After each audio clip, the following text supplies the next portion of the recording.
और यहाँ से आपको लिए चलेंगे धर्मशाला, जहाँ पर धर्मशाला सेंट्रल यूनिवर्सिटी के 7वें दीक्षांत समारोह में शिरकत कर रही हैं राष्ट्रपति श्रीमती द्रौपदी मुर्मू।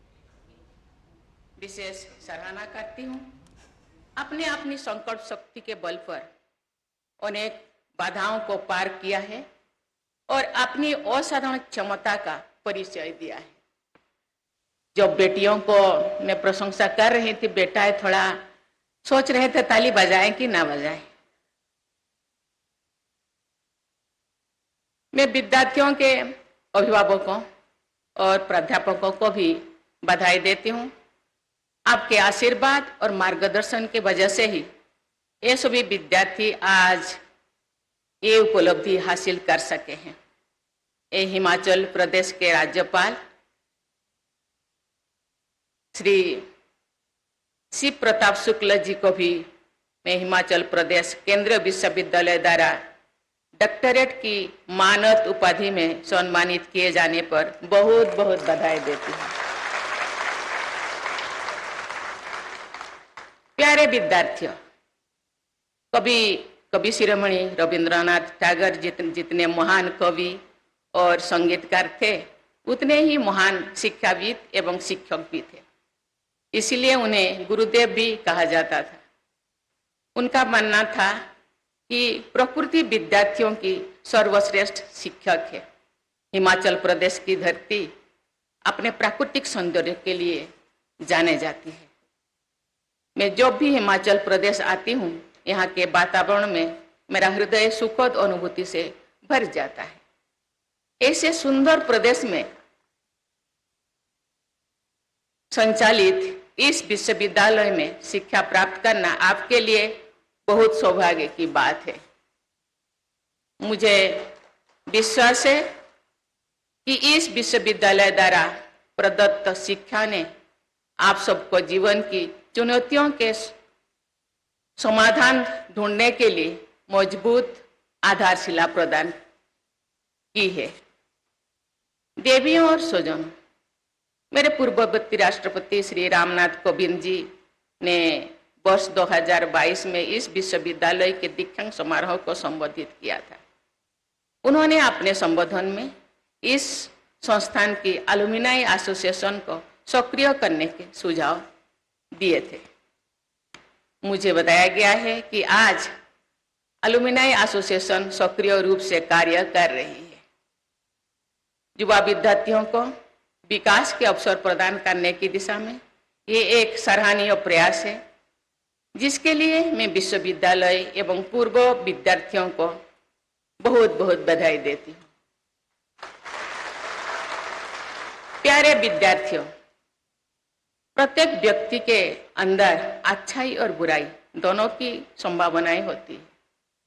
मैं चाहती हूँ कि आप सभी विद्यार्थी कितने भी मुश्किल परिस्थिति में हो, बुराई को कभी भी हावी ना होने देना। बुराई का मार्ग कितना भी सुगम क्यों ना हो, हमेशा अच्छाई का ही पक्ष लेना। करुणा, कर्तव्यनिष्ठा और संवेदनशीलता जैसे मानवीय मूल्यों को अपने जीवन का आदर्श बनाएं। इन मूल्यों पर आधारित आपका जीवन सफल होने के साथ साथ सार्थक भी जरूर होगा। देवियों और स्वजन, परिवर्तन प्रकृति का नियम है। अतीत में परिवर्तन की गति इतनी तीव्र नहीं थी। आज हम 4th इंडस्ट्रियल रिवॉल्यूशन के दौर में हैं। आर्टिफिशियल इंटेलिजेंस, मशीन लर्निंग जैसे नए क्षेत्र तेजी से उभर रही है। परिवर्तन की स्पीड एवं मैग्नीट्यूड दोनों आज बहुत ज्यादा है, जिसकी वजह से टेक्नोलॉजी एवं रिक्वायर्ड स्किल में बहुत तेजी से बदलाव आ रही है। 21वीं सदी के आरंभ में कोई नहीं जानता था कि तब से 20वें या 25 साल बाद लोगों को किस तरह के कौशल की आवश्यकता होगी। बहुत सारे वर्तमान स्किल्स आने वाले समय में उपयोगी नहीं रहेगी। हमें निरंतर नए स्किल अपनाने होंगे। इसीलिए हमारा ध्येय फ्लेक्सिबल माइंड्स विकसित करने पर होना चाहिए, जिससे हमारी युवा पीढ़ी तेजी से हो रही बदलाव के साथ सामंजस्य बना के रख सकें। हमें विद्यार्थियों में जिज्ञासा और सीखने की ललक को प्रबल करना है, जिससे वे 21वीं सदी के जरूरतों और चुनौतियों का सामना करने के लिए तैयार हो सके।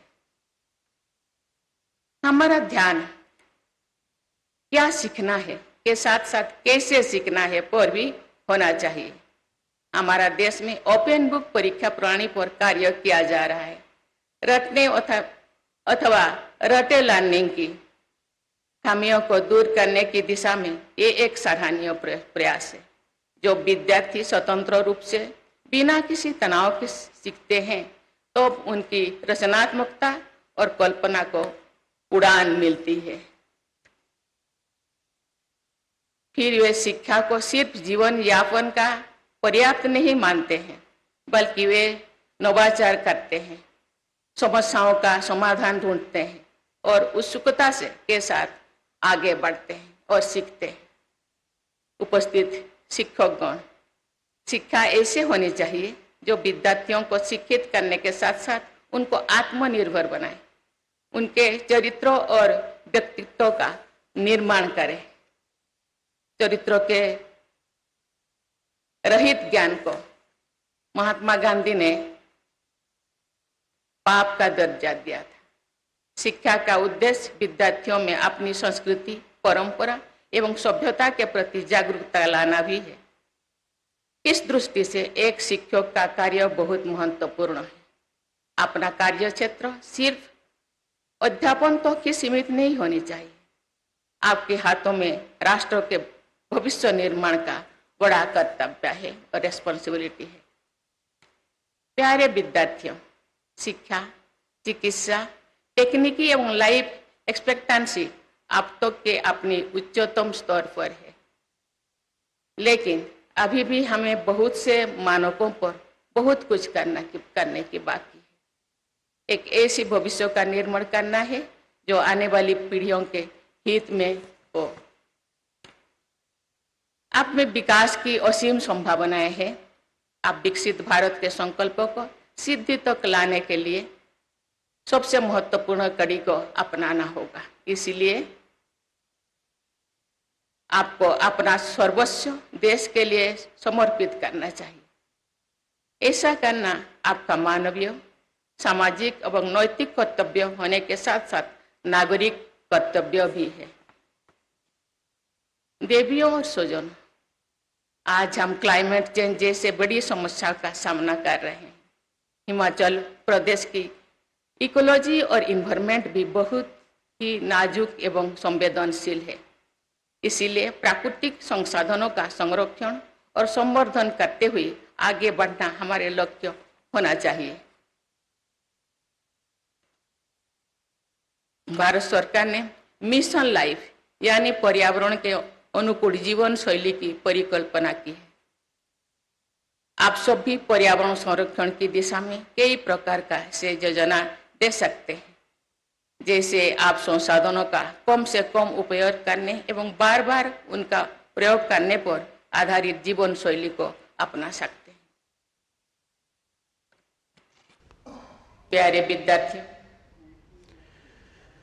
तो आप धर्मशाला से देख रहे थे सीधा प्रसारण, जहां धर्मशाला सेंट्रल यूनिवर्सिटी के 7वें दीक्षांत समारोह को संबोधित कर रही थी राष्ट्रपति श्रीमती द्रौपदी मुर्मू। और अब बात करेंगे जो